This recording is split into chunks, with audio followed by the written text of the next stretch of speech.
Welcome back to Daytime Live. Now, Jamaica remains on Tier 2 on the U.S. State Department's Human Trafficking Index, and there's a lack of prosecution that remains a serious challenge and concern for the State Department. Now, we're joined by the island's rapporteur on trafficking in persons. Her name is Diahann Gordon-Harrison, and she joins to talk about this whole matter a little bit further. Welcome, Diahann. Thank you for having me. Good day to your listeners. No, Diahann, I have a quick question I want to throw out there. So we said that Jamaica is at Tier 2. Is that high or low? Is that a good tier to be on or about? Tell us about that. Well, it's the second to the top, so it's not bad. So there are 4 tiers. So you have Tier 1, which is the ultimate, and you have checked all the boxes and you're being recognized as having done so. And then you have Tier 2, followed by Tier 2 watch list, and Tier 3, where you don't want to go. In fact, you don't want to be on Tier 2 watch list either, because what that means is that you're at risk of toppling down to Tier 3. So we're not doing badly. We have in fact made significant gains. And in fact, this resulted in the US State Department, their office that deals with human trafficking, actually partnering with Jamaica to be the first country in the entire Caribbean and in fact Latin America to benefit from a partnership with them that focuses on boosting our efforts to fight child trafficking. So we're not doing badly. And just to make a little point, the narrative always has been that they think we don't have enough prosecutions. It's not that we don't have prosecutions. I want to make it very clear. In fact, we have been having some successful prosecutions, but as you know, our justice system is sometimes a little bit delayed between when somebody is charged and when the case actually comes to completion. So because the report is a 12-month cycle, we hardly ever have any prosecutions that go from start to finish in those 12 months. And so it seems as if, there are no prosecutions, but they're concerned about the pace of those prosecutions. Why isn't human trafficking in Jamaica highlighted as much in Jamaica, as much as other places? All right, so we actually have been doing quite a bit of work, perhaps not on the scale that you may want it to be. But what I can say is that from 2005, even before my office was even dreamt of, there was a national task force that the government said, look, this human trafficking thing is serious. There are international protocols and treaties that deal with this as a very serious issue.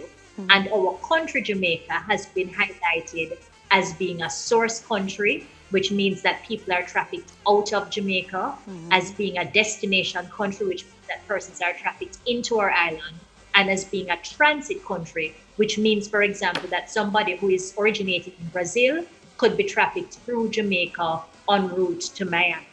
So it meant that we needed to do something. And so a task force was established in 2005 that brings together a number of ministries, departments, and agencies, as well as members of the NGO community that really come together to come up with what are some of the strategies that we can have locally to tackle human trafficking. So we have done quite a bit. We have, for example, a trafficking in persons legislation, which outlines how victims of trafficking should be treated, how their human rights should be protected, and how their life should be supported to get back to normal after they're trafficked. And it also deals with how traffickers are to be prosecuted.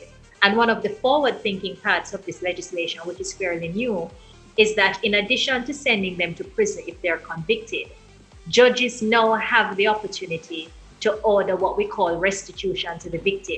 So the trafficker has to pay a nominal, figure, not nominal, sorry, but pay a figure, a monetary figure, to the victim to try to see how best money can assist in righting the wrong that the trafficker would have done, which is unusual in criminal. That's excellent, and I think that's very necessary, and this is definitely something that should happen. But I just want to quickly ask you, we always hear about women going missing here in Jamaica. So my question is, are women and girls being trafficked more so than men? Yes.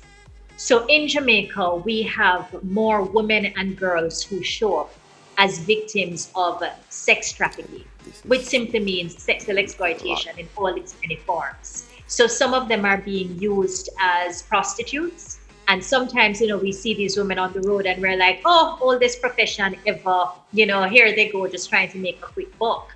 But quite frankly, some of them are part of human trafficking rings. For example, if you have access to the latest annual report that I published, and that's on my website that I see flashing across the screen, we actually interviewed a victim of sex trafficking who tells her story of being trafficked from St. Mary to Kingston. And she outlines her ordeal of how everything was organized. Yes, she'd be on the street dressed up in her high heels like everybody else, but she was actually under the control of human traffickers who had really harbored her and a number of other women and had them at a house in New Kingston. And they would have to go where they were told. They were told how much money they had to bring in per night. If they fell short of that, then there were consequences, and it would be rolled over into a continued state of bondage for these women. So we're seeing that quite a bit for women and, in fact, for our girls. Boys and men are not to be left out. Granted, they are fewer in number, but they usually feature as victims of labor exploitation. So I want to ask a quick question. I know we're almost out of time, but this is really important. If somebody is going through something right now, what advice would you give to them, or someone who knows of somebody? What can be done at this point? All right. So the police have a tip line, and there is in fact a tip unit in the Jamaica Constabulary Force that takes information that suggests that trafficking could be taking place. Their responsibility is to check out whatever information you provide and to determine whether there are victims that need to be rescued. Once they go in and do the rescue, then the entire network comes into place, and we're able to provide housing for that victim. We're able to provide meals, medical assistance, counseling support, you name it. Additionally, as well, what I'd encourage persons to do is log on to the website, JamaicanNationalRapporteur.wordpress.com, that full thing that's coming across the screen. And if you go there, there is a victim survivors handbook that my office has published that tells victims or persons who think they may be victims of the various steps that they can go through to get help.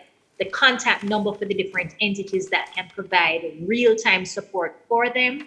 And we also highlight what their rights are so they know what their entitlements are. The biggest takeaway, though, that I want to get in is that oftentimes human traffickers intimidate victims and tell them, don't speak, because if you speak, I have the upper hand, you may be working illegally and so on, and the law will get you. We do not prosecute victims of human trafficking at all. So even if they are prostituting, for example, we will not see that as an offense because we understand that it's being done under the dictate. Yeah. So come forward and the system will protect you once you're a victim. Thank you so much for that, Diahann. We really appreciate that. And I know there's so much more to talk about. Please come back and update us. I think this is something that we need to keep discussing over and over until it's in our minds that this is happening and something serious that we need to fight against. Thank you so much for joining us on the show. We really appreciate that. Thank you. Congrats on a very fresh and relative and relevant show. Thank you. Thank you. Bless you for saying that. Thank you so much for that. And good luck. Have a great day and good luck. Like we said, keep us up to date. Thank you so much, Diahann. Daytime Live will be right back with the Gleaner Letter of the Day. Join us after the break.